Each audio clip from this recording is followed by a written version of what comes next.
From the signature braids to their tendency to veer towards psychedelic music, there's grounds for hip-hop's more casual observers to try and portray Travis Scott and A$AP Rocky as being cut from the same cloth. But if you're really paying attention, rather than aiming to lazily look over their nuances, you can understand why they take an issue with this statement. Amid Ian Connor, A$AP Nast, and other members of the mob claiming that Travis Scott took his look from A$AP Rocky, Rocky suggested that there was no ill feelings between them in 2016. If you're gonna do something and influence people, you can't be arrogant about it when somebody gets inspired. They do say, imitation is the best form of of flattery. And let the people decide if he a biter or if he authentic. But if you fast forward to Rolling Loud of October of 2019, some choice lines in the freestyle led many to believe that Rocky's perspective had actually changed. Please don't compare him and me, you're offending me. This ain't a diss and we ain't enemies. They concerned with making hits, I'm more concerned with making history. Although Rocky is adamant that the apparent beef is so played out, Travis has remained characteristically silent on the matter, instead opting to plow ahead with constructing his new chapter in music. So without further ado, let's draw the battle lines and establish which artist actually has the bragging rights. First off, we got Lyricism. To get things underway, let's take it to the roots of what makes a hip-hop artist an artist. Lyricism. According to Rocky, the ability to construct bars is key to gaining your credentials as an MC. I came from an old school aesthetic, A$AP Rocky informed MTV. Me being 26, coming from the point of, when I was coming up, it was all about writing your rhymes. And to his credit, this is something that's consistent throughout his catalog.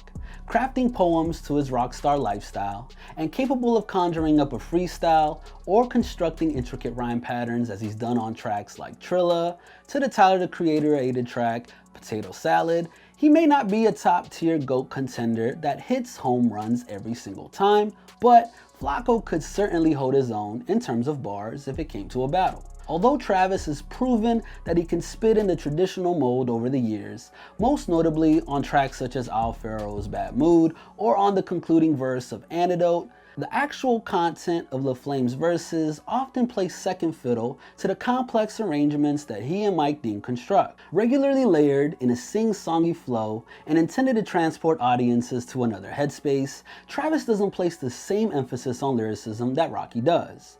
Teamed with the news that Travis had followed in the footsteps of his mentor Kanye and employed Saha the Prince as a ghostwriter, not to mention others who have claimed they wrote for Travis, such as Tory Lanez, and rumors of Wale also writing for Travis on Apple Pie, this point most certainly goes to Flacco. So Travis 0, A$AP 1. Next up we have Cadence. Okay, so let's veer into the complex world of Cadence. And in this area, the two artists couldn't be more opposite ends of the spectrum. In Rocky's case, his vocals tend to be propelled to the forefront of the mix, enabling his natural charisma and New York drawl to shine through. In La Flame's case, the studio has proven to be his personal testing ground and has pretty much enabled him to warp and transfigure the boundaries of his vocal cords in a way that surpasses the average use of autotune. Different as their approaches may be, it's impossible to say that both men don't excel in their own lane, and as a result, the points will need to be split in this one. Half a point to Travis and 1.5 to Rocky. Okay, so next up we got production.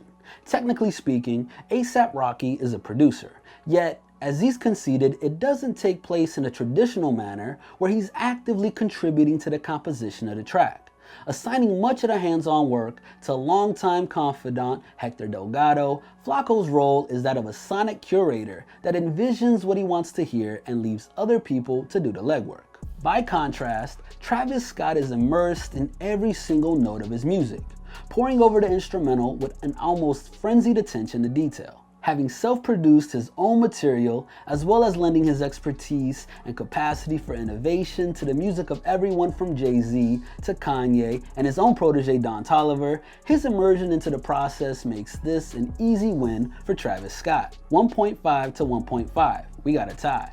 Next, we got features. When it comes to the contributions to other artists' work, it's safe to say that each man exercises a degree of selectiveness that prevents them from lending their vocals to just anyone trying to hand out a bag.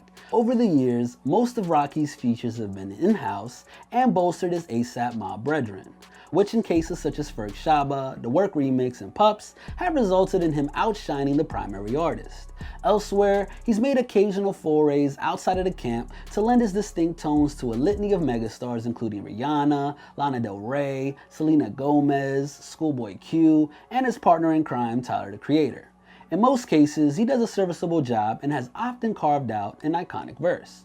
On the other hand, we got Travis Scott, who has a tendency of elevating tracks just by the virtue of his existence, often providing the counterpoint to a rapper's more aggressive verse or delivering an entrancing hook, as he did on Thugger's The London alongside J. Cole. A Travis feature registers as a real event in the way that Rocky's doesn't quite. Plus, Flacco doesn't have a feature the caliber of a Love Galore in his catalog. Travis 2.5 and Rocky 1.5. Next, we got live shows.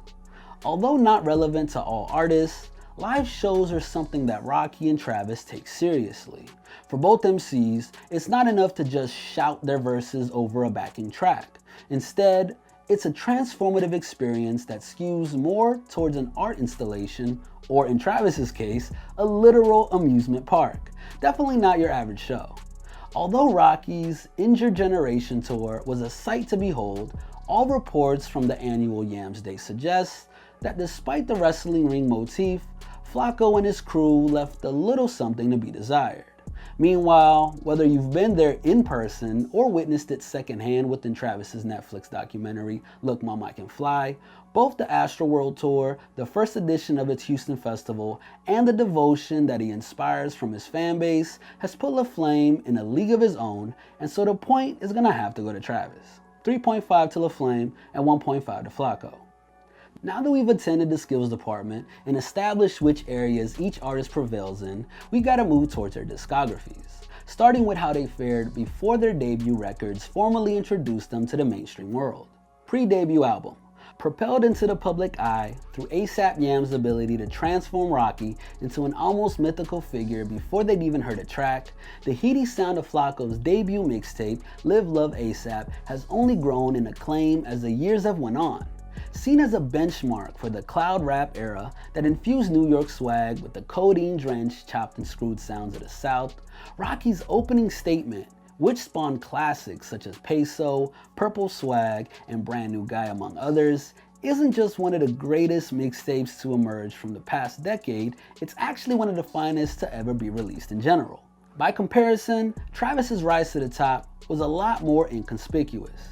Initially making his way into the hip-hop realm through his association with the Classmates, mixtapes such as 2011's Cruisin' USA may contain fleeting moments where Scott's potential is on show, but they pale in comparison to what awaited us. By the time that 2013's Al Pharaoh arrived, and more specifically the enthralling Days Before Rodeo, LaFlame had finally came into his own as an artist and was beginning to arrange his sound to the incredible heights that it finally reached. However, there's just no competing with Flacco in this department. Point to Rocky, 3.5 Travis, 2.5 ASAP. Next we got debut album and beyond. After signing a huge joint deal with Polo Grounds and RCA, Rocky wasted little time asserting himself on 2013's Long Live ASAP. With a mixture of timeless hits, Flacco's debut album paled in comparison to his mixtape Glory. While both At Long Last ASAP and Testing had magical moments that showcased Rocky's true capabilities, both albums suffered from inflated runtimes and experimental tracks, which, although admirable, didn't materialize into anything significant. Well, outside of his core fan base, of course. In contrast, Travis has only gone from strength to strength when it comes to crafting timeless studio albums. Ever since the hypnotic musical tapestry of 2015's Rodeo set the tone, both Birds in the Trap Sing Brian McKnight and 2018's sprawling interstellar journey of Astroworld have only upped the ante. Discounting collaborative albums such as Rocky's Cozy Tapes or LaFlame's Jack Boys, there's little ground to argue that Rocky's albums have the cohesion or incredible hit-to-miss ratio that Travis has achieved. Travis 4.5, Rocky 2.5.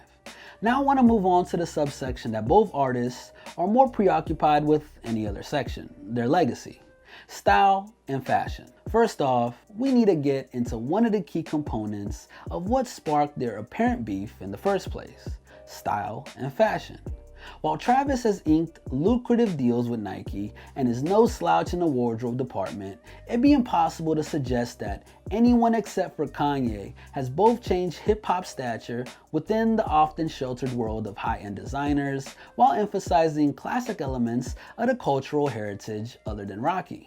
Aligning Goyard with gold teeth and actively boosting the sales of the former, his popularization of Margiela, Rick Owens, and Alexander McQueen has made him a tangible force in remolding the look of hip-hop, or as he put it, like before us, there was people in fashion and whatnot, but it was normally like Kanye or Pharrell or something like that, or Puff before then.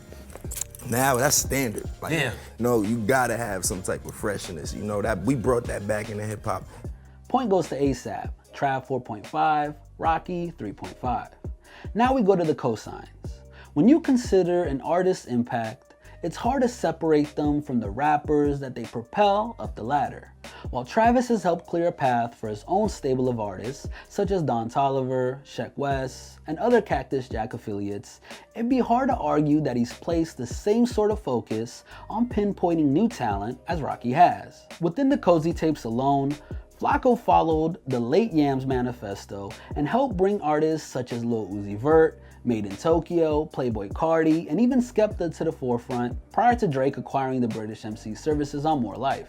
Amid helping to shine a light on everyone from Ski Mask to Slump God, alongside his association with the Beast Coast crew, there's no denying that Flacco has aimed to uplift those around him to a greater extent than the Flame has. Point goes to Rocky.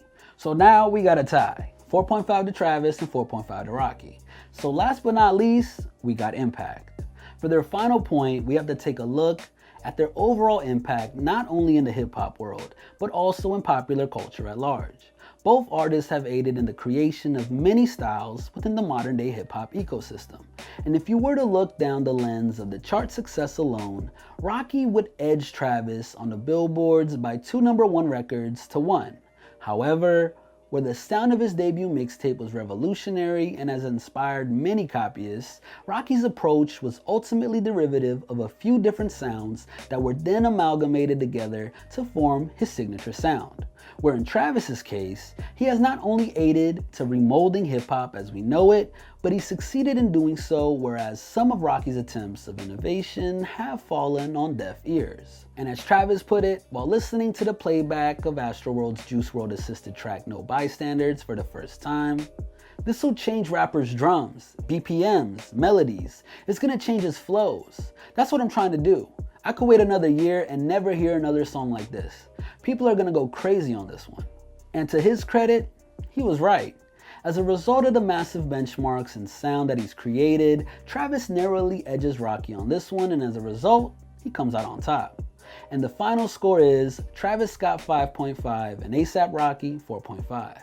But yeah, what do you guys think? Do y'all agree with the final score, or what would you have graded differently? Let us know who you guys thought won in the comments section below, and what other rappers you'd like for us to compare and contrast in our own version of the versus battle, The Debate. And as always, I'm your host, Pro the GOAT. Follow me, hit me up, and say what's up, and let's talk hip-hop. This has been a HipHopMadness original. Make sure to stay tuned and stay up to date on everything we got going on by hitting that subscribe button and notification bell. Oh, and don't forget to follow us on Instagram at HipHopMadness and join the movement. It's lit.